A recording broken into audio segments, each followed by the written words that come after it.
মুসলিমদের মসজিদ তৈরিতে বাধা দিচ্ছেন মমতা বন্দ্যোপাধ্যায়। সাসপেন্ড হতেই মুখ্যমন্ত্রীকে আক্রমণ করেছেন হুমায়ুন কবির। তিনি বলেছেন, সরকারি টাকায় ভুরি ভুরি মন্দির তৈরি হচ্ছে। নিউ টাউনে 1100 কোটি টাকা দামের একটি জায়গায় মন্দির তৈরির জন্য দিয়ে দিয়েছেন। এই ক্ষমতা কতদিন থাকে তিনি বেঁচে থাকলে দেখবেন, ক্ষমতা থাকলে রুখে দেবেন।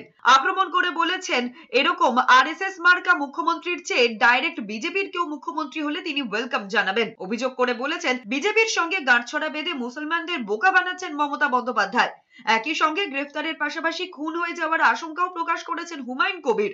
তিনি বলেছেন, মুখ্যমন্ত্রী কাউকে দিয়ে খুন করিয়ে দিতে পারেন।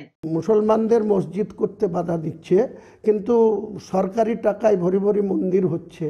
1100 কোটি টাকা দামের জায়গা নিউ টাউনে রাজারহাটে মুখ্যমন্ত্রী আবার একটা মন্দির বানানোর জন্য দিয়ে দিচ্ছে। এই ক্ষমতা কতদিন থাকে, আমি বেঁচে থাকলে এটা দেখব, তারপরে আমার ক্ষমতা। আগামী দিনে এই আরএসএস মার্কা মুখ্যমন্ত্রীর থেকে ডাইরেক্ট বিজেপির কেউ মুখ্যমন্ত্রী হোক, আমি ওয়েলকাম জানাবো।